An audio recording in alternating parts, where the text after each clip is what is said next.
Wewe ni shabiki wa Yanga? Unamkumbuka Salum Telela? Maswali haya hayatakuwa magumu hata kwa shabiki wa timu hiyo kuanzia miaka 2000 kurudi nyuma. Huyu ni beki wa kulia wa zamani wa Yanga.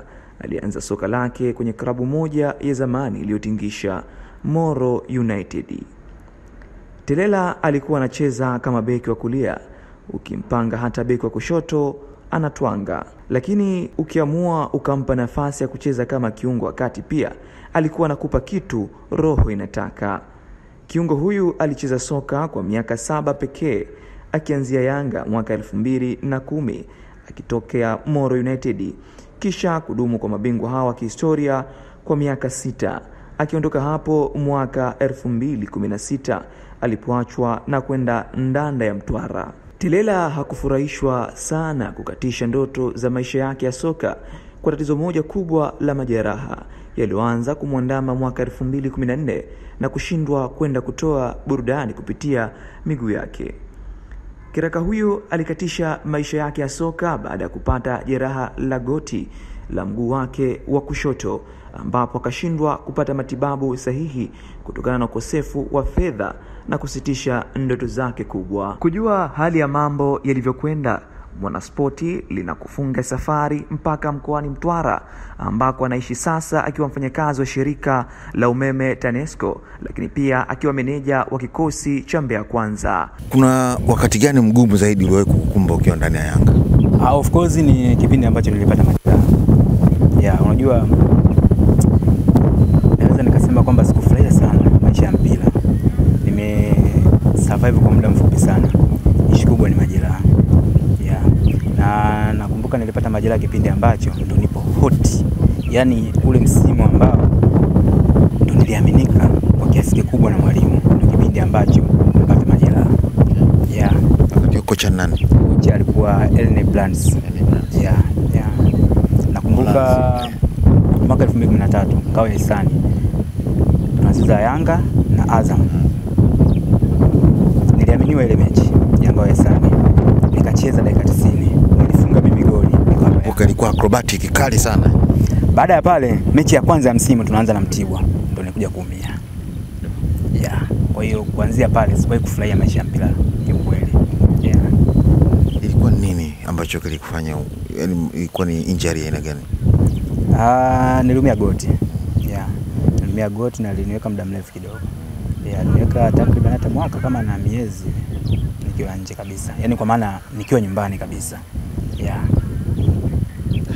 Na ulikuwa Yanga lakini bado kupona kwako ilikuwa taratibu?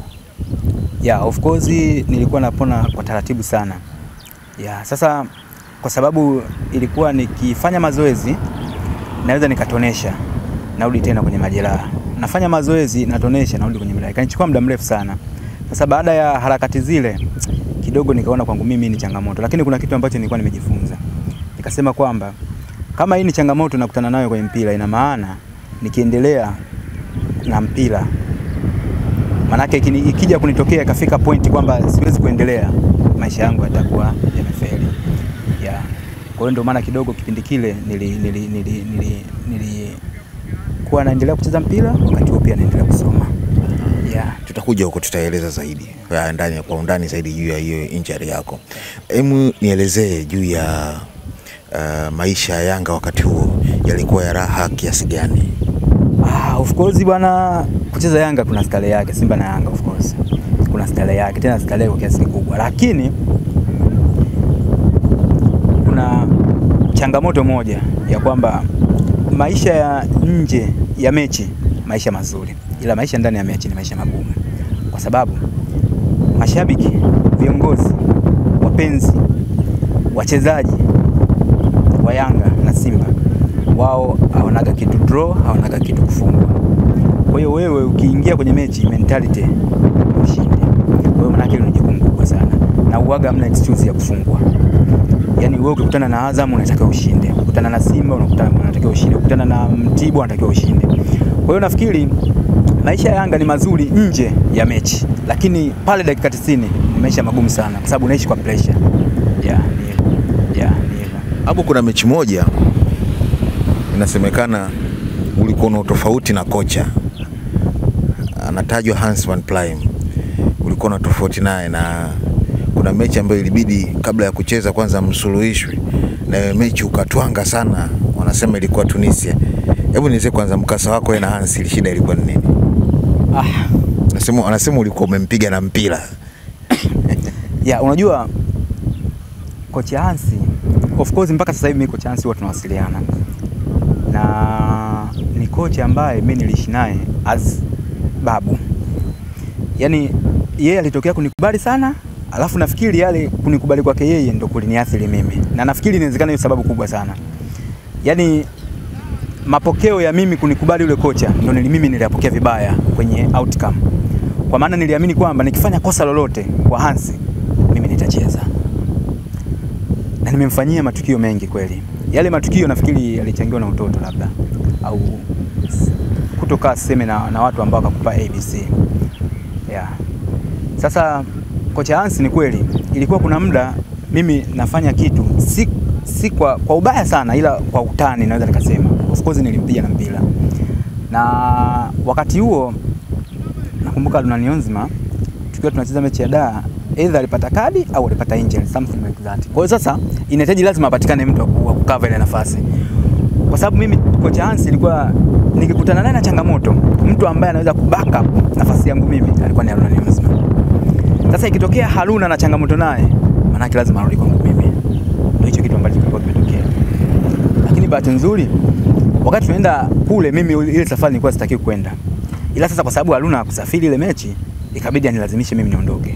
Kwa siku moja kabla ndo tulikaa chini tukawa tunaongea. Of course tuliongea mambo mengi sana.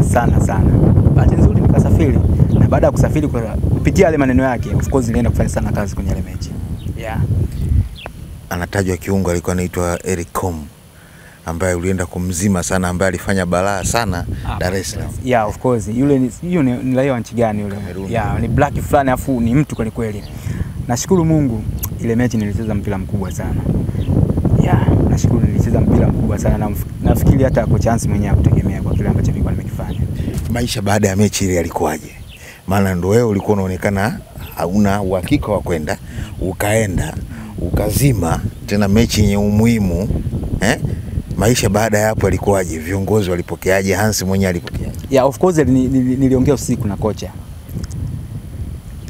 Nafikiri kwa pale Yanga kwa kipindi tupo na kocha Hans, hakuna mchezaji ambaye alikuwa anakaa naye kikao kama ni mimi.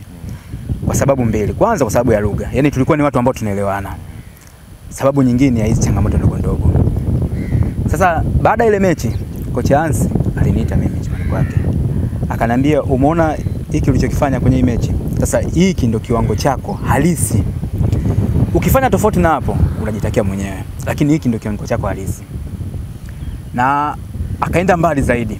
Kipindi kile ambacho tunacheza nafikiri kwa Simba alikuwa mtu mmoja anaitwa Jonas Mkude, ndio alikuwa mtu kweli kweli. Yeye akaniambia umemwona Jonas Mkude, wewe akufikie. Aliwahi kuniambia hiyo kauli. Na sio mara moja wala mara mbili. Aliniambia wewe ni bora kuliko Mkude. Akaniambia na sababu. Akaniambia sababu ya kwanza, wewe unacheza namba nyingi. Sababu ya pili, wewe ukicheza namba 6 unacheza maeneo mengi. Sababu ya tatu, wewe unakaba. Sababu ya nne, unajua kupiga pasi. Sasa hizi sababu nilizokutolea zihamishe kwake, ifuate moja baada ya nyingine. Je, anazo sifa?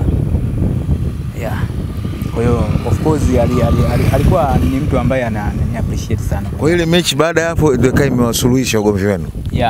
Ilitusuluhisha kwa kipindi kile. Lakini baadaye ikaja tena kutokea. Tena? Ika nini tena? Basi changamoto za hapa na pale. Nakumbuka kuna mechi moja pia na Platinum, nafunga mimi goli la kwanza kabisa tena hiyo mechi. Siku moja kabla aliniita mimi chumbani. Aliniambia kama alichoniambia tukiwa kule. Bwana wewe mchezaji bora, iko hivi na hivi na hivi. Na nashukuru kila akiniambia maneno, sijajua ile commitment inakuwa kwa kiasi kikubwa au vipi. Naenda na perform vizuri. Na ile mechi la Platinum nakumbuka mwanzoni kabisa nilifunga mimi goli tukiwa tunaongoza, tulipata ushindi wa magoli 4. Kwa hiyo nilikuwa na tofauti naye ndogo sana lakini sio kwangu mimi tu, hata kwa baadhi ya wachezaji, kwa sababu kuna kipindi alikuwa anakutana Haruna, kipindi alikuwa anakutana na Msuva, yani watu tofauti. Kwa hiyo ilikuwa ni tabia nafikiri. Lakini anatajwa Mkwasa alikuwa msaada mkubwa sana kwenu kwenye maugomvi ya kuwasuluhisha. Ya, na namshukuru sana. Kiukweli I say much respect kwa kocha Mkwasa. Kwa sababu hata of course kwenye masomo yangu nafikiri refali ni Mkwasa. Ya, refali wangu mimi ni Mkwasa. Ya, ni mtu ambaye alinisaidia sana. Ya. Kweli alisolve matatizo mengi sana yangu mimi. Na nafikiri sijui alitambua kile ambacho nilikuwa nacho. Ni kweli Mkwasa kuna vitu ambavyo Hans alikuwa anaamua lakini vinakuwa sivyo, lakini Mkwasa anambadilisha, anamwambia hapana, tumtumie huyu. Yeah. Na Mkwasa na Hans kuna kipindi walisafiri wote pamoja. Maana Hans alipata timu akaondoka wote. Yaani kocha Hans nyuma yake Mkwasa na yeye pia amefanya sana kazi. Kwa sababu nakumbuka hata kwenye mazingira ya ufundishaji Hans ni kocha wa attacking minder. Alafu Mkwasa alikuwa anatengeneza sana beki. Ya, kwa hiyo ni watu ambao walikuwa na mechi sana kwenye timu ya. Kwa hiyo mara nyingi Mkwasa alikuwa ana nguvu kwa kocha Hans. Kwa hiyo tabia za kwetu sisi Mkwasa nafikiri anazitambua sana. Na ndio mtu ambaye alikuwa anatusaidia sana. Kwa maana changamoto zilizokuwa zinatokea kwetu sisi mara nyingi sana Mkwasa alikuwa anasolve sana. Kwa hiyo kukaa na kocha Hans. Yeah. Na mimi amenisaidia sana kwa hilo. Tukio gani hapo hutalikisahau kwenye maisha yako ya mpira wakati unacheza? Kwa maana ya positive negative. Positive hata na negative. Of course negative ni kuumia. Yeah, kuumia na nilikaa nje kwa muda mrefu sana. Lakini positive naweza nikasema of course kwa sababu niliwapa Yanga ngao ya hisani. Goli nilifunga mimi na lilikuwa ndio goli pekee. Hicho kitu siwezi kukisahau kwa sababu nakumbuka kabisa kuna medali au kuna kikombe kipo Jangwani kimesababishwa na Telela. Yeah, kwa hiyo siwezi kusahau hiyo kitu. Okay. Yeah. Mpira wa Simba na Yanga. Pressure kwa nini inakuwa kubwa, ni mashabiki au ni utofauti wa hizi klabu mbili ukoje? Ni kwa maana ya Simba na Yanga au Simba na Yanga na vilabu vingine? Yes. Ni mashabiki. Yeah. Yaani Simba na Yanga ina watu wengi sana. Kwa hiyo hata mimi nakumbuka tukichezaga mechi za Simba na Yanga, mechi zote ambazo nilibahatika kupata nafasi. Ukiwasha simu ule muda ambao umepangwa kikosi, kwa maana kwa ile saa 4 labda imepangwa kikosi na wewe hupo kwenye kikosi unaanza mechi ya Simba na Yanga, utapokea simu si chini ya 100 kutoka kwa watu ukiwa umeanza. Sijajua kwa wengine lakini kwangu mimi ilikuwa inanitokeaga. Utasikia nimepigiwa simu, mimi ni katibu wa Yanga Mtwara. Unaanza tunaomba matokeo. Utapigiwa Songwe. Utapigiwa wapi, Dar es Salaam pende usiseme, watakupigia mabosi. Umeona? Kwa hiyo ndo nafikiri utofauti wa Simba na Yanga, lakini vilabu vingine kwa maana nilikuja kucheza Ndanda hata ukicheza na Simba anakutafuta nani? Anakutafuta. Yeah, kwa hiyo ni tofauti kubwa. Abo